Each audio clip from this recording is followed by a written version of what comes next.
Science میں اور قرآن میں ویسے تو خیر کوئی تفاوت نہیں ہے، اور اکثر جو قرآن نے جو حقائق پہلے بیان کیے ہیں سائنس ابھی ان کی تائید کر رہی ہے، لیکن ایک تفاوت یا فرق بڑا واضح ہے جو مجھے اکثر کھٹکتا رہتا ہے کہ اس کی اگر آپ توضیح کر سکیں تو سائنس کے حساب سے، اور میں چونکہ دماغ کا ڈاکٹر ہوں اس لیے، اور آپ بھی ڈاکٹر ہیں، آپ جانتے ہیں کہ اچھائی برائی، انسان کا نفس، انسان کی فکر، انسان کی جو مختلف اس کی جبلتیں ہیں اور ہر چیز جو ہیں وہ سب کچھ دماغ میں ہی ہے، اور اس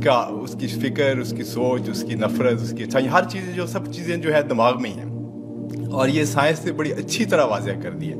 اس میں اب کوئی شک کی گنجائش نہیں رہے گی۔ لیکن اس کے برعکس مذہب جو ہے وہ قلب کے اوپر توجہ دیتا ہے اور ہر طرف قلب کا ذکر کیا جاتا ہے، تو اس میں اس تفاوت کا مجھے کچھ اگر آپ وضاحت کر سکیں تو۔ تشریف رکھیے، بہت اہم سوال ہے، اور سائل بھی چونکہ بہت پڑھے لکھے ہیں، سائنسدان ہیں، استاد ہیں، اس لیے بھی اس سوال کی اہمیت زیادہ ہے۔ دیکھیے، سائنس صرف میٹیریل چیزوں سے بحث کر سکتی ہے، وہ چیزیں جن کی حقیقت میٹیریل نہیں ہے، مثلا روح، یہ کوئی میٹیریل شے نہیں ہے۔ ہمارا جسم، یہ ایک میٹر کا معاملہ ہے، ورلڈ آف میٹر سے متعلق ہے۔ ہمارے جسم کے سارے فنکشنز جو ہیں وہ سائنس ریویل بھی کر سکتی ہے، ڈسکس بھی کر سکتی ہے، بحث بھی کر سکتی ہے، اور صحیح فیصلے بھی دے سکتی ہے۔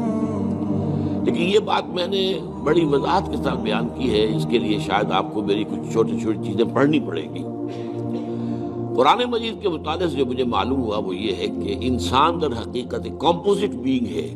اس میں دو وجود جمع ہیں، ایک میٹیریل ہے جو حیوانی ہے، تو تمام کے تمام جتنے حیوانی انسٹنکٹس ہیں وہ ہمارے اندر موجود ہیں، کھانے کو چاہیے، اور جو اینیمل انسٹنکٹس ہے، کچھ آرام بھی چاہیے، کچھ بقائے نسل جو ہے تسلسل کے لیے وہ بھی کچھ چیزیں رکھ دی گئی ہیں وغیرہ وغیرہ، تو یہ پورا انسان ہے۔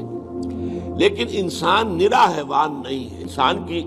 ایک حقیقت جو ہے وہ روحانی ہے، اس کا تعلق ورلڈ آف میٹر کے ساتھ نہیں ہے، اور وہ در حقیقت میٹیریل سائنسز کی جو دریافت ہے اور اس کی جو بھی ریسرچ ہے اس کے فیلڈ میں آتا ہی نہیں۔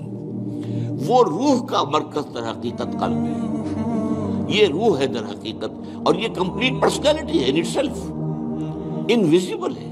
دیکھی نہیں جا سکتی، لیکن یہ ہے کہ یہ در حقیقت، اور اس کی تخلیق ہمارے ان جسموں کی تخلیق سے بہت پہلے ہوئی تھی، بہت پہلے، یعنی جس کو کہ یہ کہتے ہیں بگ بینگ سے میٹر اور میٹیریل یونیورس جو ہے اس کا آغاز ہوا ہے۔ پرائر ٹو دیٹ فرشتے اور ارواح انسانیہ اس سے پہلے پیدا کیے گئے، اور وہ نور سے پیدا کیے۔ انہی دنوں میں نے حدیث کے درس کے ضمن میں بھی اس کی تفصیل بیان کی، حدیث نمبر 4 جو 40 نبوی میں ہے۔ تو یہ روح اور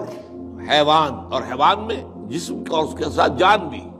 حیوان تب بنتا ہے جبکہ وہ انسان، وہ جو اس کا جسم اور جان دونوں نے سمجھے۔ عام مغالطہ ہمارے ہاں یہ ہے کہ یہ روح کے معنی ہے جان، نہیں، جان تو کتے میں بھی ہے، بلے میں بھی ہے، جان تو گھاس کا جو لگا ہوا ہے پتا، اگر وہ کٹا ہوا نہیں ہے اپنی جڑ سے تو اس میں بھی جان ہے، تو جان تو آپ کو معلوم ہے ہر شے کے اندر موجود ہے۔ اور یہ جو حدیث میں آتا ہے کہ جب رحم مادر میں امبریو جو ہے 120 دن کا ہوتا ہے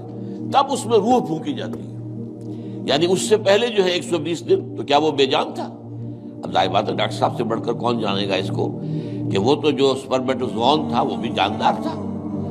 جو اووم آیا تھا ماں کا فیلوپین ٹیوب کے اندر وہ بھی جاندار تھا، دونوں کے ملاپ سے زائگوٹ بنا وہ بھی جاندار ہے، اور یہ ایک جو ہے نشو و نما پا رہی ہے چیز جو کہ زندگی کی سب سے بڑی علامت ہے۔ وہ جو ہے 120 دن تک اس نے ڈیولپمنٹ کی ہے، جس کو قرآن مجید کہتا ہے نطفہ ہے، پھر نطفے کے بعد جو ہے وہ مضغہ ہے، علقہ ہے، ان ساری سٹیجز کے بعد پھر روح پھونکی جاتی ہے۔ وہ روح ہے در حقیقت کہ جو بہت آغاز میں پیدا کر دی گئی تھی، اور اس کے بعد اس کو ایک نیند سلا دیا گیا۔ اس کے بعد جیسے جیسے رحم مادر کے اندر وہ جنین تیار ہوتا ہے تو 120 دن کے بعد اس کی روح جو وہاں موجود ہے پہلے سے، پرائر ایگزسٹنس اس کی ہے،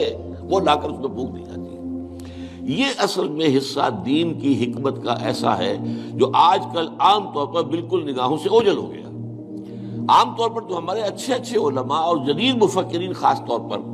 روح کے علیحدہ وجود ہی کے قائل نہیں ہیں۔ اب یہ روح کا اگر علیحدہ وجود نہیں ہے تو آپ دیکھیے سورہ اعراف کے اندر فرمایا کہ تم سب نے ہم سے عہد کیا تھا الست بربکم قالوا بلا، وہ کون تھے سب؟ ظاہر بات ہے اس وقت تک تو ابھی تمام انسان تو ایک وقت میں جمع نہیں ہو سکتے تھے،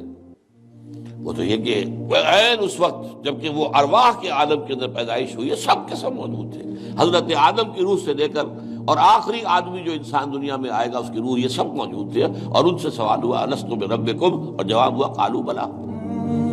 اور پھر ایک دن آئے گا قیامت کے دن، پھر تمام نوع انسانی پھر جمع ہوگی اللہ کے حضور میں، اور اللہ فرمائے گا، سورہ کہف کے الفاظ ہیں لقد جئتمونا کما خلقناکم اول مرہ، آ گئے ہو نا ہمارے پاس